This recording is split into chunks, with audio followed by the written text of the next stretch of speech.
네, 안녕하세요. 저는 아토즈에서 지금 명문대 그리고 학생부 종합전형의 학생부 종합전형을 담당하고 있는 김기찬이라고 합니다. 반갑습니다. 네. 네.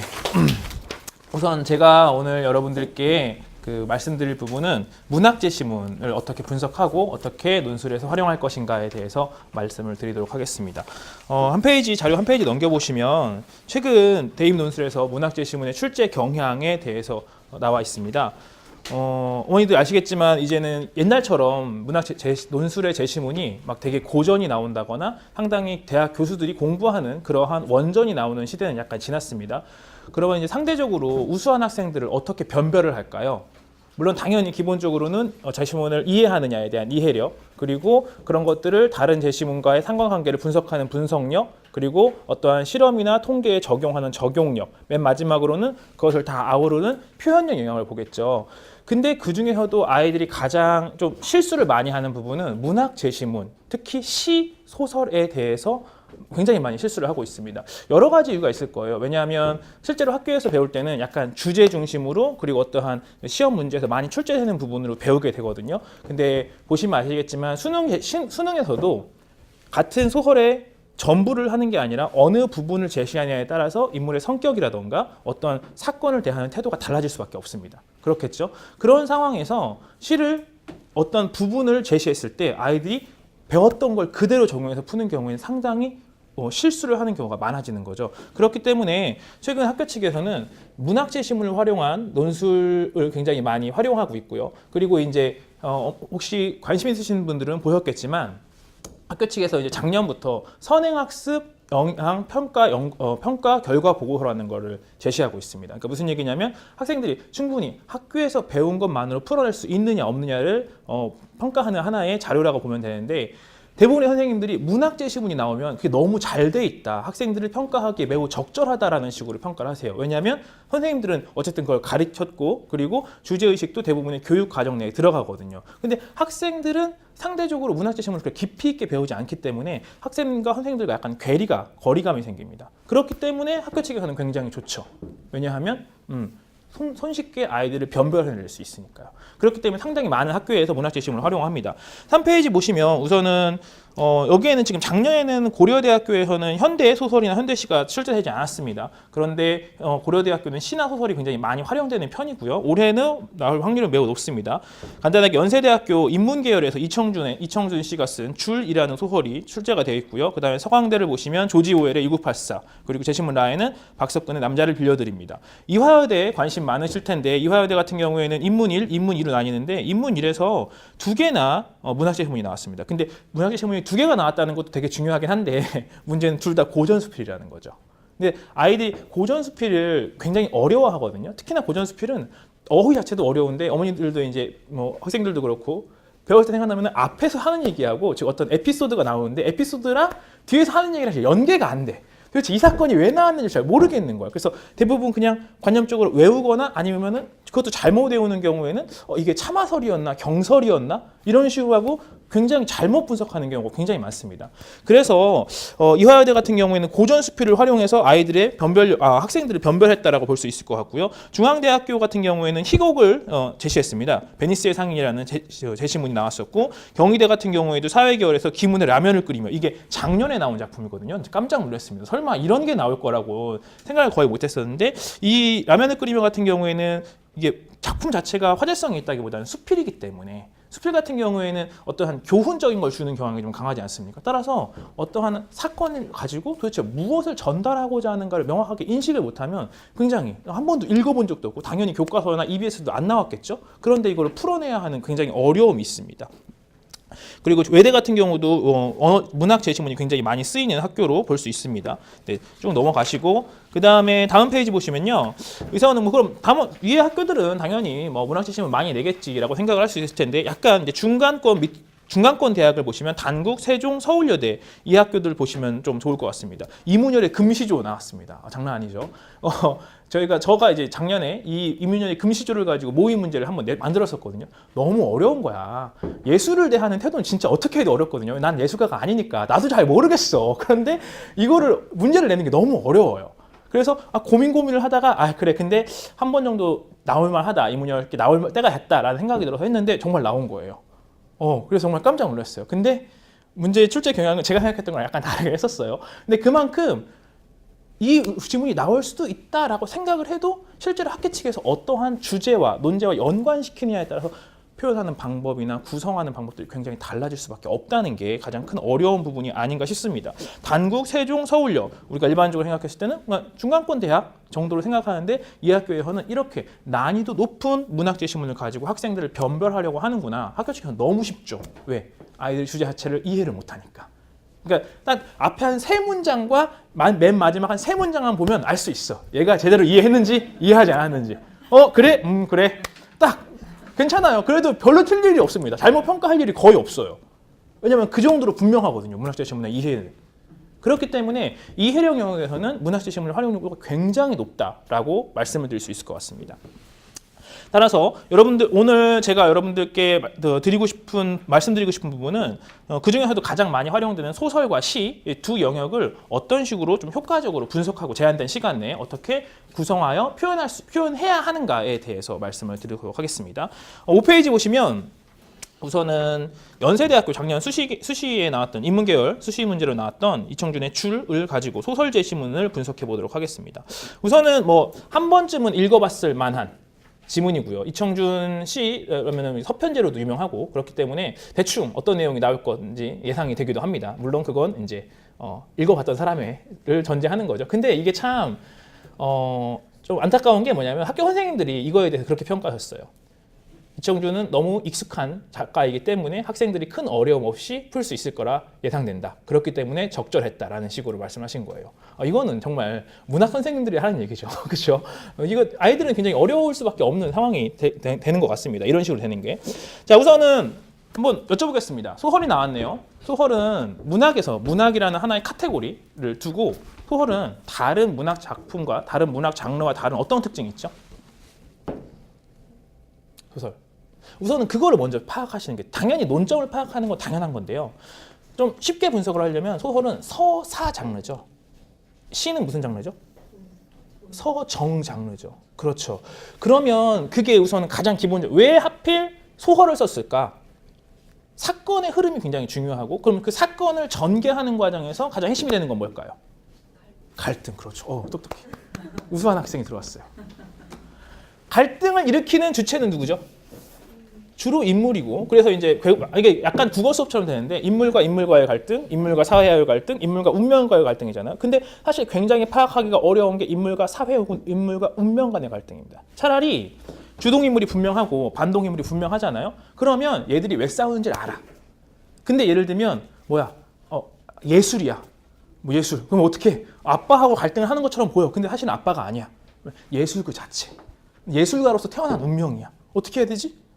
눈에 이렇게 염산도 좀 붓고 장님 좀 만들어서 곡 좀 하고 이렇게 해야 되나요? 서편제 얘기하는 거죠, 그렇죠? 네, 이게 말이 안 되는 거야. 예술에 대해서 진지하게 생각해보지 대부분 않죠, 그렇죠? 특히나 당연히 예술은 굉장히 가치가 있고 우리에게 필요한 것이긴 하지만 진지하게 생각하기 어렵습니다. 그냥 공부하기도 힘든데 깨달음을 얻고 득도를 하기 위해서 자기가 일부러 장애를 얻는다. 영화 파리넬리 이제 어머니들은 아실 테지만 파리넬리에서도 약간 그런 장면이 나오죠.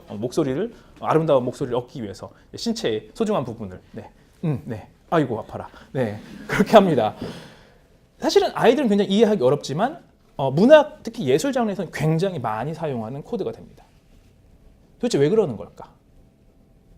깨달음을 얻기 위해서 혹은 예술적 경지에 이르기 위해서라는 하나의 사건이에요. 사건의 흐름입니다. 그렇기 때문에 그것을 분명하게 인지하고 쓰느냐 그렇지 않고 아빠가 아들을 별로 안 좋아하네 이렇게 생각하고 쓰느냐에 따라서는 천차만별의 답이 나올 수밖에 없다는 거죠. 자, 제시문 5페이지 보시면요. 그래서 이제 아버지 허노인이라는 아버지 그리고 운이라는 어린 아이가 나옵니다. 자, 우리가 인물이죠, 인물. 그리고 인물과 갈등입니다. 무엇 때문에 갈등할까요? 이 아이는 어릴 때부터 줄타기를 열심히 했어. 그죠? 다른 사람이 보기에는 아버지만큼의 너무 잘하는 거야. 그래서 학교 갔는데 학교가 재미가 없어. 왜? 애들이 좀 뭐 그냥 그래 초딩 같아 막 콧물 흘리고 그래서 나는 좀 이건 아닌 것 같지. 학교보다는 어떻게 그냥 아버지 밑에서 도제식 교육을 받는다고 생각하시면 됩니다. 도제식 교육이라는 것도 좀 알아두시면 좋은데 이렇게 전문적인 스승이 있고 특히나 이제 그 여러분들이 이거 뭐죠?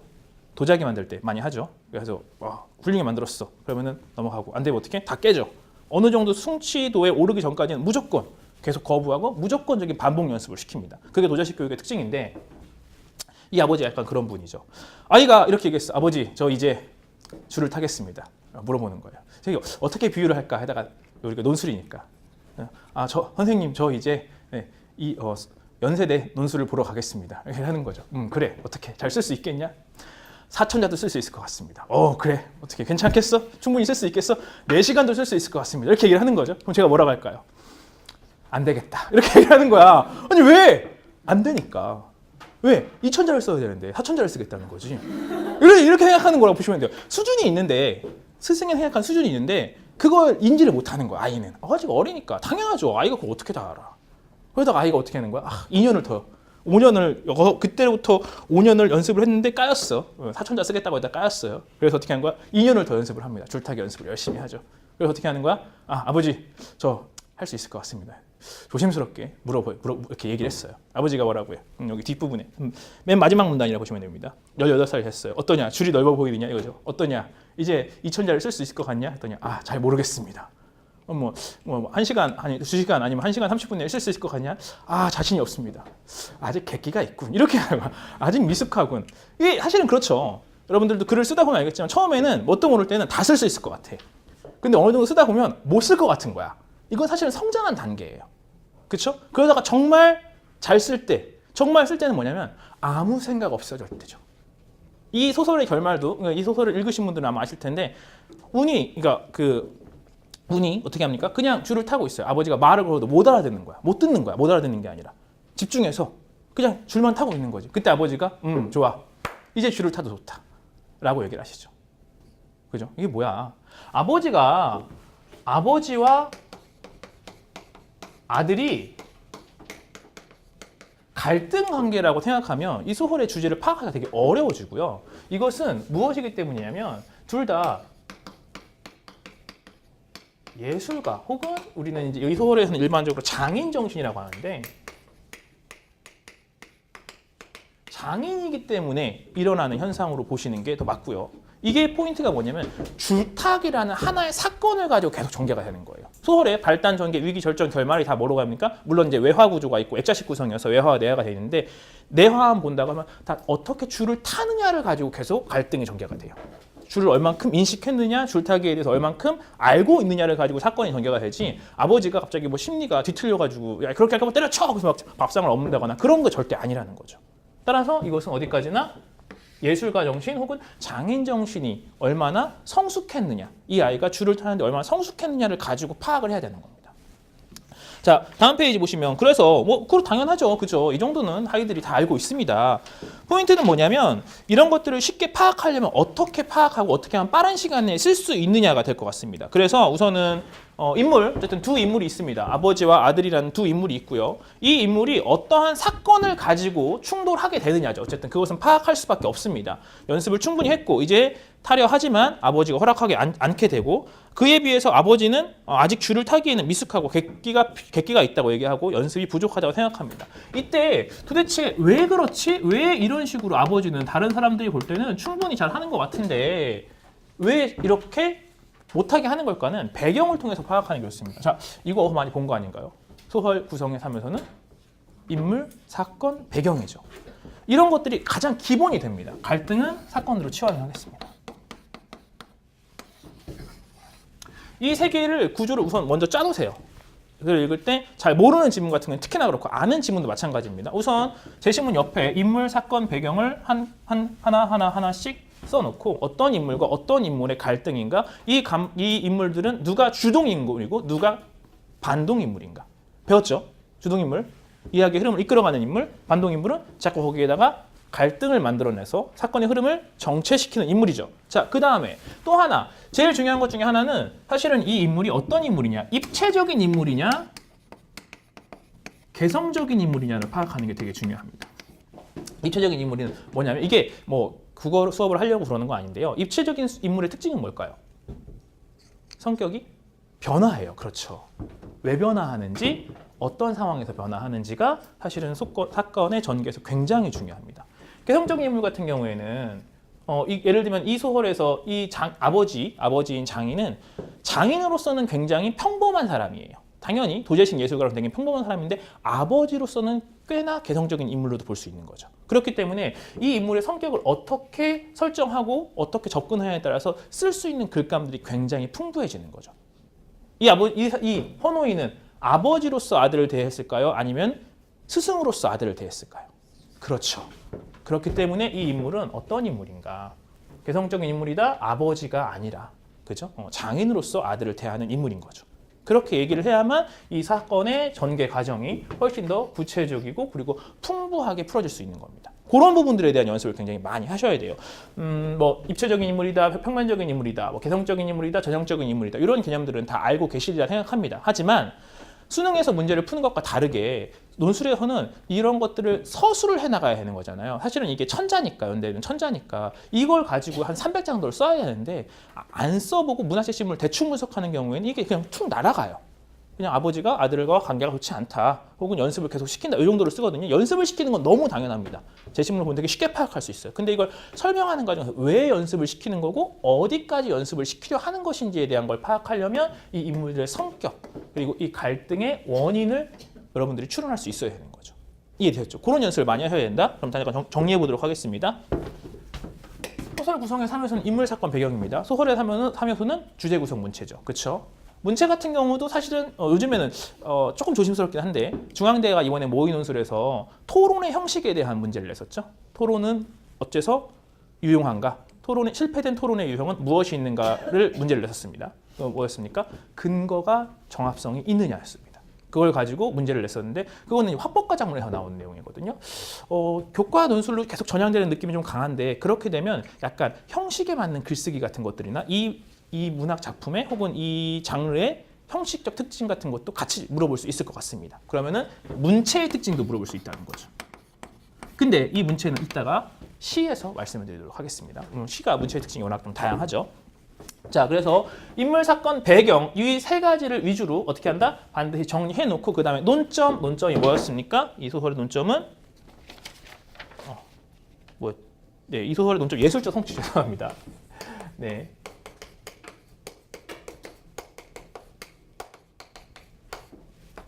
예술적 성취라는 논점에 대해서 이 아버지와 아들의 갈등을 풀어내는 겁니다. 어떻게 하죠? 일정한 수준이 있을 때까지 무조건 어떻게 끊임없이 계속적으로 노력을 해야만 너는 예술적 성취를 할 수 있을 것이다가 되는 거겠죠.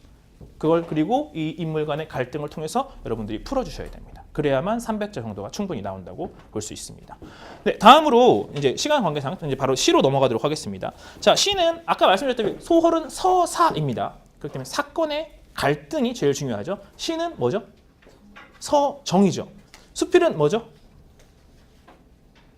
수필 고전 수필은 뭐죠? 그럼 고전 수필 교술이라고 하죠. 교는 가르칠 교, 교훈을 주는 장르이기 때문에 특히 고전 수필 같은 경우에는 그러니까 앞에 무슨 얘기했다가 맨 마지막에 생뚱맞게 되게 교훈적인 얘기를 던져. 스스로 터득한 지혜가 중요하다. 앞에서 막 도둑 얘기하다가 그렇죠? 그런 것들이 사실 고전 수필에서 제일 어려운 부분이긴 한데 장르의 특징이 있습니다. 일반적으로 그런 장르의 작품을 선택하는 경우에는 대부분 그런 쪽으로 파악하는 게 1단계다라고 보시면 될 것 같아요. 자, 그러면은 시는 서정 장르죠. 그렇기 때문에 개인의 정서가 무엇보다 중요합니다. 이 정서는 누구? 시적 화자의 정서가 되겠죠. 우선 시적 화자를 파악하셔야죠. 자, 그리고 또 간과하기 쉬운데 시적 화자만 있는 게 아닙니다.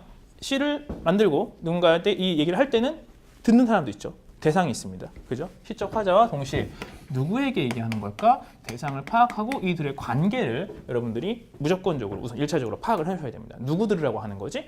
나 들으라고 하는 거야. 시를 썼는데 뭐야? 일기야, 일기. 내가 여태까지 살았던 삶에 대해서 막 쓰는 거야. 그럼 어떤 주제일까요? 그죠? 대부분 성찰이에요. 네, 한 90% 정도가 성찰입니다. 안 그러면 굳이 써서 남에게 보여줄 필요가 없죠. 그러면서 성찰은 대부분 뭐로 하냐면 나가 대상인 경우에 성찰은 대부분 교훈, 반성 이런 것들과 연관되는 경우가 굉장히 많다라고 말씀드릴 수 있습니다. 다른 사람에게 교훈을 주려고 하는 거죠. 자, 7페이지 보시면 이제 외대 작년도 외대 이 토요일 오후 기출 문제가 되겠습니다. 우리 여러분들 잘 알고 있는 윤동주 시인의 쉽게 쓰여진 시가 되겠고요. 자, 마찬가지로 요거는 아까 연대 문제와는 다르게 1번 문제에서 논점이 나온 게 아니라 2번 문제에서 논점이 나왔습니다. 죄책감이었습니다. 네. 이런 것들을 봤을 때 이 시는 크게 어렵지 않게 시적 화자가 누구? 자신에 대해서 쓴 시이기 때문에 교훈과 반성을 하는 내용의 시라는 것을 크게 어렵지 않게 확인할 수가 있습니다. 이 정도 확인하면 그때부터 어떻게 하는 겁니까? 그렇게 해석 쭉 할 거예요. 논점에서 벗어나지 않았으니까 그렇게 하시면 됩니다. 큰 문제 없습니다. 다만 그렇게 하면 너무 쉽죠. 아이들이 다 풀 수 있을 거야. 자, 과연 여기서 얘기하는 논점에서 얘기하는 부분들이 정말 100% 정합성이 있는가 아니면 약간 문제가 있는가를 보셔야 되는데 이번에서 보면은 죄책감을 어떻게 하냐면 비판하래요. 제시문 1에 있는 죄책감의 역할을 구분해서 죄책감의 역할이 두 가지가 있는데 그 두 가지 역할을 토대로 해서 제시문 문학 작품에 나와 있는 인물들을 비판하라라고 나와 있습니다. 그러면 분명히 어떤 부분에서는 물론 비판이라는 건 비판적으로 검토하라도 포함하기 때문에 무조건 나쁘다라고 볼 수는 없습니다. 그런데 우선은 한번 깔 부분이 있는지를 어느 부분이 문제가 되는지를 한번 고민해 보시는 것도 좋겠죠. 자. 그 7페이지 밑에 보시면 두 가지 역할이 있습니다. 우선은 죄책감은 하나는 그 행동을 중단하게 합니다. 어떤 행동? 죄책감을 느끼게 하는 행동을 중단하게 하고 두 번째는 어떻게 한다? 바로잡을 수 있는 동기부여합니다. 네, 바로잡도록 그리고 동기를 부여합니다. 오랜만에 하니까 좀 긴장되네요. 네.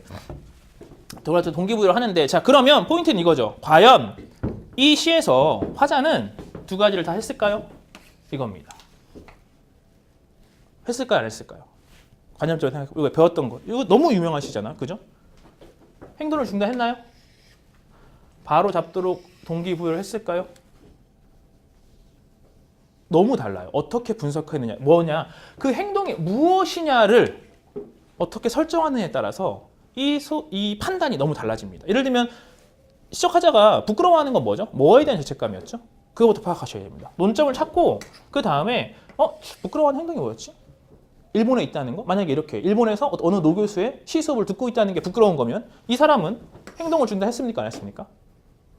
안 했죠. 왜? 계속 일본에서 유학을 하고 있으니까. 그거 시에 안 나왔는데요? 시에 안 나왔지만 고국으로 귀국하는 내용도 안 나왔습니다. 안 나왔다는 걸 전제하면 마찬가지라는 거죠. 그럴 때는 뭘 활용하셔야 됩니까? 교육 과정에서 배웠던 지식 정도를 활용하시면 됩니다. 행동을 뭐로 설정했느냐에 따라서 이 행동을 중단했느냐 하지 않았느냐를 여러 가지 논점으로 할 수 있고 여러분들이 만약에 충분히 제시문을 분석한다고 하면 어떤 건 했고 어떤 건 하지 않았느냐를 구별해서 얘기하고 그걸 통해서 비판할 수가 있습니다. 자, 다음 페이지 한번 보시면요. 어떤 식으로 한번 분석할 수 있느냐. 정서인 변화에서 그 8페이지 밑에 박스를 보시면요. 시의 여러 부분이 있는데 우선은 이 시에서 가장 중요한 부분은 처음에는 자신이 이 시인이라는 것이 슬픈 천명인 줄 알면서 한 줄 시를 적어본다라고 합니다. 시인은 왜 슬픈 천명일까요? 그리고 그럼에도 불구하고 왜 한 줄 시를 적으려 하는 걸까? 육첩방, 그죠? 일본식 다다미 방이 있는 그런 곳에서 일본 노교수의 수업을 들으면서 나는 왜 시를 적고 있는데 그것이 왜 슬픈 천명일까요? 정서. 시를 쓰는 시작이라고 하죠. 시작. 이건 너무 슬픈 천명이야.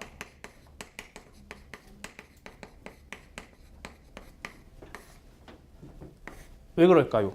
뒷부분에 보시면 자기 동무들은 어떻게 됐습니까? 하나둘씩 떠나갔어요. 나는 왜 안 떠나갔을까? 시를 썼기 때문입니다. 라고 보시는 게 일반적이에요. 왜냐면 이 구조만 가지고 오셔야 됩니다. 그러면 내가 시를 쓰는 건 잡혀가지 않는 거고 슬픈 거야. 그렇기 때문에. 그럼 다른 동무들은 뭘 했다고 봐야 될까요? 그렇죠.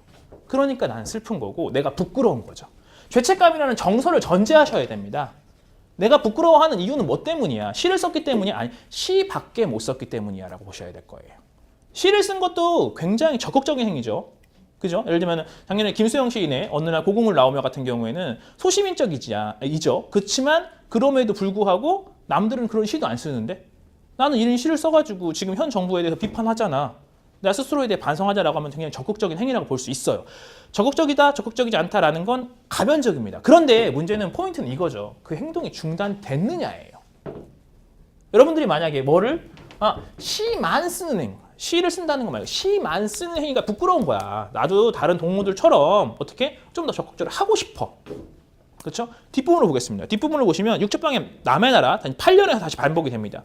창 밖에 밤비가 속살거리죠. 등불을 밝혀 어둠을 조금 내밀고 시대처럼 올 아침을 기다리는 최후의 나. 이 부분이 아마 제일 많이 배웠던 부분일 겁니다. 뭐야?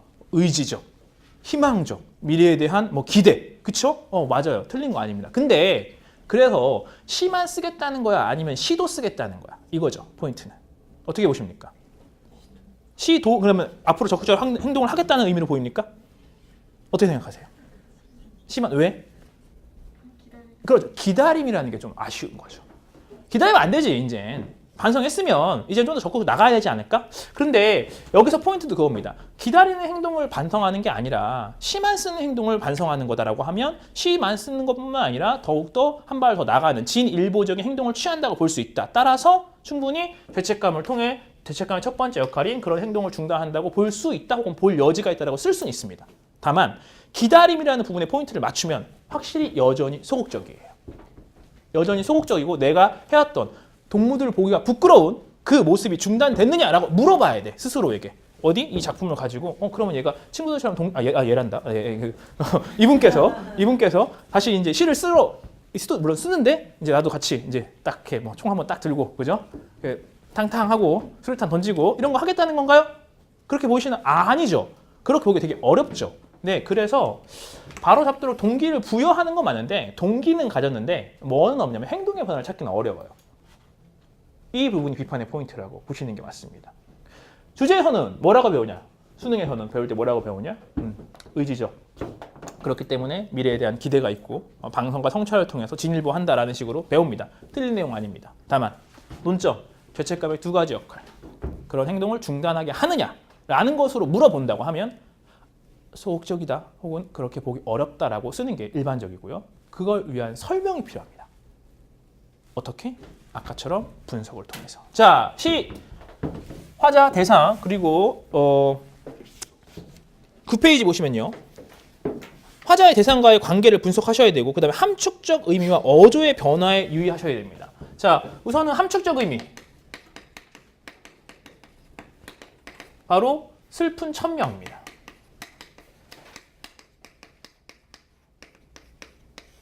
왜 이 사람은 시를 쓰는 걸 슬픈 천명이라 했는가? 시인은 어차피 뭘로만 하는 거니까 문자로만, 말로만 하는 성향이니까 이런 것들이 자기가 보기엔 너무 슬픈 거야. 이게 바로 뭡니까? 자신에 대한 반성과 죄책감의 핵심이에요.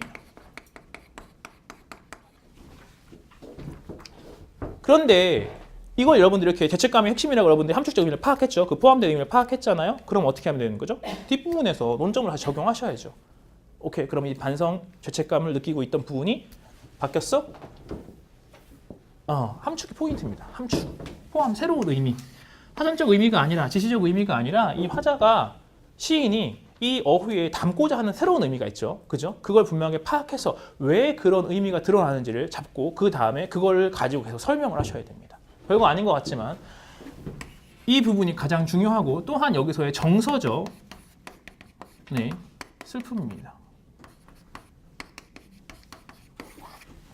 뒷부분에 보시면 시대처럼 올 아침을 기다리는 최후의 나. 이것도 마찬가지입니다. 뭘까요? 최후의 나. 함축적 의미를 파악해 볼까요? 왜 채울까? 내가 지향하는 바가 이게 가장 최종점이라고 볼 수 있겠죠. 그러면은 내가 지향하는 바가 딱 그 정도인 거죠. 지금 상황에서는. 기다리는 거야. 더 버티고 기다리는 거죠. 나쁜가요? 아니에요. 훌륭하신 겁니다.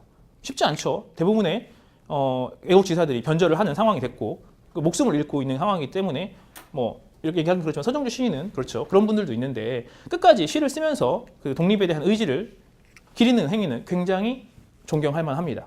하지만 논점으로 볼 때는 이게 최고의 나라는 부분이 가장 아쉬운 부분인 거죠. 어디까지나 뭐일 수밖에 없다.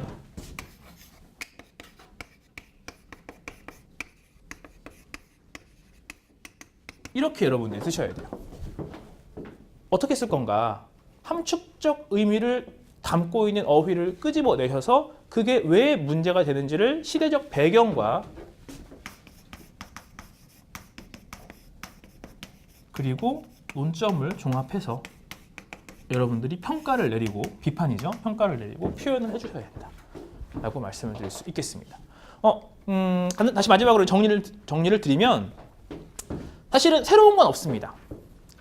다 우리가 한 번쯤은 들어봤던 얘기들이죠. 지금 얘기했던 거 뭐 시대적 배경이라든가 뭐 정서, 슬픔, 함축적 의미, 인물의 성격 유형, 갈등의 구성 단계 같은 것들을 다 배웠던 겁니다. 다만 포인트가 제가 이제 말씀을 드리고 싶은 건 뭐냐면 문학재 시문이 굉장히 많이 활용이 된다. 그렇기 때문에 여러분들이 문학재 시문을 좀 어려워하는 친구들은요. 여기 선생님 제가 앞에 작년 기출문제 중에서 문학재 시문 나와 있는 그것들을 다 실어놨죠. 이 학교 문제들을 한번 다 풀어보세요. 문학 제시문만 풀어보세요. 어떻게 분석하고 어떻게 표현해야 되는지를 연습을 하셔야 됩니다. 뭘 통해서?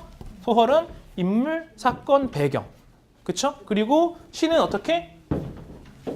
함축적 의미, 화자의 정서, 시대적 배경. 이 세 가지만 여러분들이 명확하게 우선은 키워드를 딱 잡아보세요. 물론 주제도 알고 있으면 도움이 됩니다. 그런 것들을 활용하지 말라 이런 얘기는 아닌데 무엇을 위주로 파악할 것이냐 이건 좀 다른 얘기라는 거죠. 왜냐하면 또 하나가 네, 제가 말씀을 못 드릴 뻔했는데요. 죄송합니다. 이 뒤에가 원래 하나가 더 있어요. 9연 10년이 더 있습니다. 일부러 뺐습니다. 일부러 뺀 거예요. 왜? 뒤에 얘기해서 조금 더 긍정적인 것처럼 느껴지거든요. 그래서 그 부분을 뺐습니다. 빼고 여기까지만 딱 닫은 거예요. 어디까지? 최후의 나까지만. 소극적으로만 끝낸 거라고 보시는 게 더 맞을 거예요. 근데 그거는 이 학교에서만 그런 게 아니라 수능에서도 원래 그렇잖아요. 전문 다 안 싣습니다. 시는 시도 자를 때가 있고 소설은 당연히 그죠? 중략하고 필요한 부분만 싣는 거이기 때문에 제시문에 있는 내용을 우선으로 분석하고 그 다음에 이 뒷부분에 좀 더 의지적인 부분이 있기 때문에 라고 평가하는 건 부수적인 요소가 될 수 있겠죠. 우선 여기까지입니다.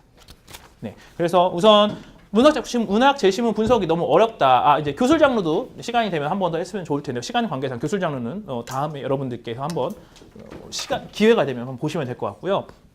문학 제시문에 따른 장르에 따른 일반적인 패턴이 있습니다. 그것을 우선 충분히 연습을 해 놓으시고 그리고 나서 그런 부분들을 어떻게 우리가 다룰 것인가, 어떻게 표현할 것인가에 대한 피드백을 받는 게 중요하다라고 말씀을 드릴 수 있을 것 같습니다. 네. 앞으로 여러분들 그 수업 공부하는 데 있어서 논술 제시문, 논술 분석하는 데 있어서 오늘 했던 내용이 조금이라도 도움이 되길 바라면서 네, 제 발표는 여기까지 마치겠습니다. 감사합니다.